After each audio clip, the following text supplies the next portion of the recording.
देविंदर सिंह राणा और सुरजीत सिंह सलाथिया के रिजाइन देने के बाद में नेशनल कॉन्फ्रेंस में एक बड़ी हलचल चल रही है। उसी के साथ हमने आपको बताया कि नेशनल कॉन्फ्रेंस के 17 अदर लीडर्स थे जो उन्होंने भी रिजाइन दे दिया है। उसी के साथ हमारे साथ जो न्यू प्रोविंशियल प्रेसिडेंट आए हैं उनसे बात करते हैं हम। रतन लाल गुप्ता जी, सबसे पहले रतन लाल जी आपको बहुत बहुत मुबारक हो। Thank you very much, thank you, शुक्रिया। मैं आपसे ये जानना चाहूंगी नेशनल कॉन्फ्रेंस को कितना फर्क पड़ा है देविंदर सिंह राणा और सुरजीत सिंह सलाथिया के जाने के बाद, क्योंकि अगर अहम चेहरा हम माने जम्मू में देविंदर सिंह राणा माने जाते थे, और अगर हम फारूक अब्दुल्ला और अमर अब्दुल्ला की बात करें बहुत कॉन्फिडेंस था उनको उनके ऊपर। देखिए, नेशनल कॉन्फ्रेंस जो है एक पॉलिटिकल पार्टी ही नहीं है, ये एक तहरीक है। और तहरीकें जो होती हैं वो किसी के आने से या जाने से कमज़ोर नहीं हुआ करती। हम नहीं समझते कि नेशनल कॉन्फ्रेंस की तहरीक जो है किसी शख्स के जाने से यहाँ कमज़ोर पड़ेगी, ऐसी कोई बात नहीं। लाखों इसके कारकुन हैं जो स्ट्रगल कर रहे हैं, जिन्होंने स्ट्रगल की है, कुर्बानियाँ दी हैं। नेशनल कॉन्फ्रेंस का इतिहास जो है कुर्बानियों से भरा हुआ है। और जम्मू कश्मीर को, यहाँ के लोगों के लिए जो खिदमत नेशनल कॉन्फ्रेंस ने की है, आप इतिहास देख लीजिए, हमें कहने की ज़रूरत नहीं है।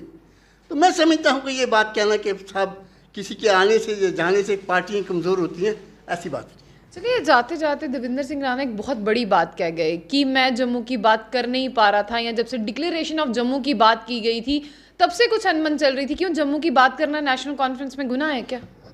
देखिए, मैं समझता हूँ आप जर्नलिस्ट हैं, एक बड़े अच्छे जर्नलिस्ट हैं।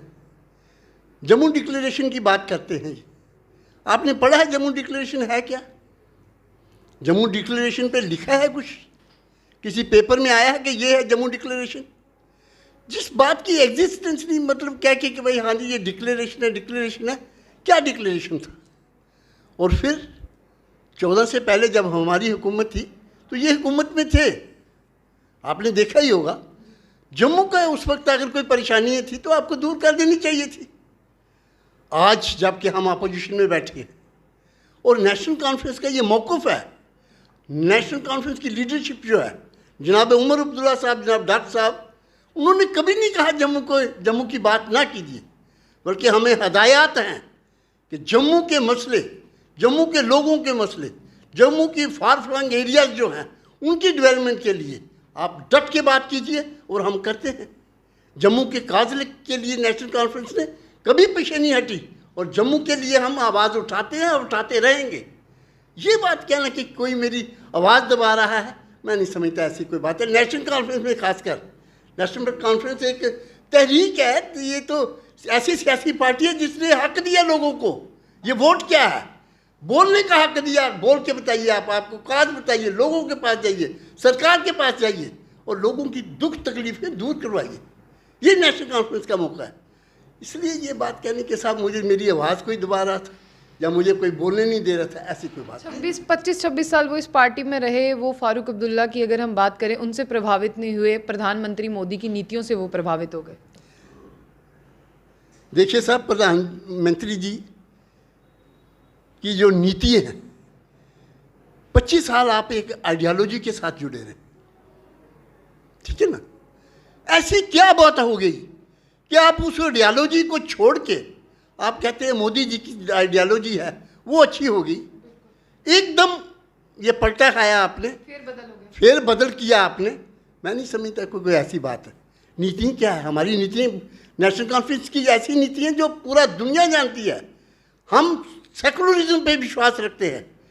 हमारा हिंदू मुस्लिम सिख इतिहाद जो है उसकी मजबूती की बात करते हैं। हम जम्मू और कश्मीर और लद्दाख को एक रखना चाहते हैं, हम जोड़ने वालों में हैं। ये बात कहते हैं कि साहब हम इधर उधर की बातें करते नहीं। सियासी और सियासत का जो माहौल नेशनल कॉन्फ्रेंस में है, जो हमारे वर्कर जो काम करते हैं लोगों का, वाहिद नेशनल कॉन्फ्रेंस ऐसी पार्टी है जो जम्मू कश्मीर लद्दाख के दूर दराज इलाकायात में ग्रास रूट लेवल पे हमारी लोग बैठे हुए हैं, वहाँ काम कर रहे हैं, लोगों की सेवा कर रहे हैं, लोगों के दुख दर्द में जुड़े हुए हैं। ये बात कहने के, और लेकिन आप बाकी पार्टी उनकी हालत देखिए। मैं कहता हूँ बीजेपी ही लगा लीजिए, कश्मीर में कहाँ इनकी इकाई है? कौन इनको पूछता है? वहाँ पे पहचानता भी है इनको कोई नहीं। अभी इलेक्शन हुआ डीडीसी के, कितने लोग जीत के आए वहाँ से बीजेपी के, हमें बताएं जरा। तो ये बात कहना कि साहब पार्टियाँ किसी के आने से या जाने से कमज़ोर होती है या ताकतवर बढ़ती है, नहीं। वहाँ के कारकुन, हमारे कारकुन, नेशनल कॉन्फ्रेंस के कारकुन ही एक ऐसे कारकुन हैं जिनके विरसे में जो नेशनल कॉन्फ्रेंस की जो बात करते हैं, जो 17 अदर लीडर्स थे जो उन्होंने रिज़ाइन दिया, उसके बारे में बात करते हैं।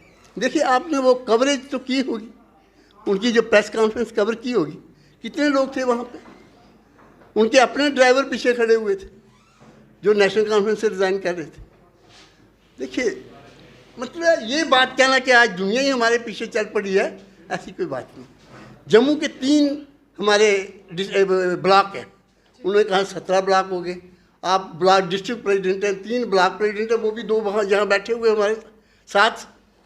तो ये बातें कहने के 17 लोग हैं, मैं कहता हूँ वो प्रेस कॉन्फ्रेंस में होने चाहिए थे ना। थे 17 लोग, 7 लोग खड़े थे, वो भी 3-4 जो थे जो हमारे कारपोरेटर बताया कि नेशनल कॉन्फ्रेंस के ये कारपोरेटर है, नेशनल कॉन्फ्रेंस में नहीं है वो तो इंडिपेंडेंट कारपोरेटर है। आप रिकॉर्ड देखिए कारपोरेशन में। तो ऐसी बातें कहते कि नेशनल कॉन्फ्रेंस कमज़ोर हो जाएगी, मैं नहीं समझता। नेशनल तहरीक के लाखों हमारे मेंबरशिप है यहाँ पे, लाखों हमारे वर्कर हैं। 10-20 चले भी जाएंगे तो क्या फ़र्क पड़ेगा? चिड़िया चूंच भर ले गई तो नदी ना कटे और नीर।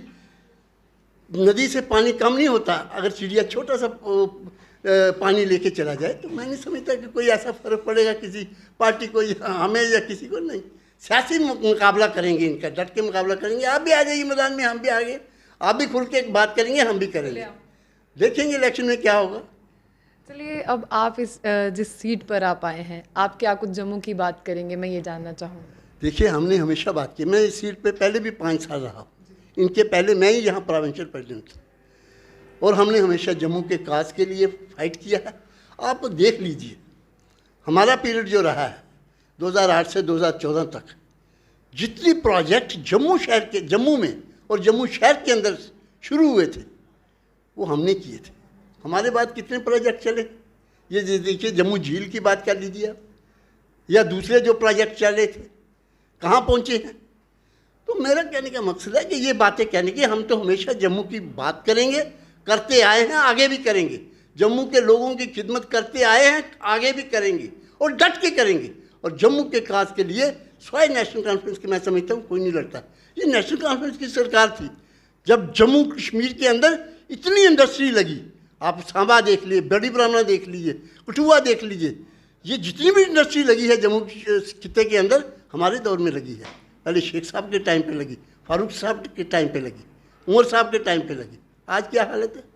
80% इंडस्ट्री जो है इनके टाइम पे बैठ गई है, और ये हमें बता रहे हैं कि साहब ये हो रहा है जम्मू के लिए, जम्मू के काज के लिए और जम्मू की भलाई के लिए और जम्मू के लोगों की भलाई के लिए हम काम करते हैं, करते रहेंगे। एक बात और मैं बताऊँ, जम्मू के लोग इस वक्त बहुत रोष में हैं, उनका दिल रो रहा है कि कोई भी सेक्टर, कोई भी तबका जो है खुश नहीं है। आपके चेहरे देखिए जम्मू वालों के मुरझाए हुए हैं, चाहे वो बिजनेसमैन है, चाहे वो अनएम्प्लॉयमेंट की हालत देखिए, 8% से 18% हो गई है। और जब से ये कह रहे हैं यही हम अनएम्प्लॉयमेंट को दूर करें, कितनी नौकरियां दी हैं आप देख लीजिए। ये तो पक्का है ना सिस्टम, मेरे कहने की बात या लोगों के कहने की बात नहीं ना है। दिन ब दिन हर तबका जो है, मजदूरों की हालत देखिए, किसानों की हालत देख लीजिए, सड़कों पे बैठे हुए हैं, इंडस्ट्रीज की हालत देख लीजिए, और इनके एडमिनिस्ट्रेशन की हालत देखिए। लोग कहते हैं सब जाए किसके पास, किसको कहें। लोग टेलीफोन करते हैं जो यहाँ के इनके जो एडमिनिस्ट्रेशन में है, कोई टेलीफोन उठा नहीं सकता। काम करना तो बड़ी दूर की बात है, टेलीफोन नहीं उठाते, ये हालत बनी हुई है। तो मेरा कहने का मकसद है सर मैम कि भाई ये जो कह रहे हैं कि हम नेशनल कॉन्फ्रेंस को, नेशनल कॉन्फ्रेंस पहले भी मजबूत थी, आज भी मजबूत है, और आने वाले इलेक्शन में 2/3 मेजॉरिटी लेके आएंगे हम, ये हम आपको कहते हैं। बहुत बहुत शुक्रिया। ये थे हमारे साथ रतन लाल गुप्ता जी, जिन्होंने ये कार्यभार संभाला प्रोविंशियल प्रेसिडेंटशिप का, और उन्होंने कहा है किसी के आने जाने से पार्टियां जो है कमज़ोर नहीं होती, पार्टियां जो हैं वो उनके लोगों से होती है, उनकी कार्य प्रणालियों से होती है। अब आने वाले समय में जिस तरह से उन्होंने दावा किया है कि नेशनल कॉन्फ्रेंस और उभर कर आएगी, देखते हैं आने वाले इलेक्शंस में क्या होता है। तो ऐसी और भी अपडेट्स के लिए देखते रहिए जम्मू बुलेटिन। आशिया खान के साथ, अल्लाह हाफ़िज़।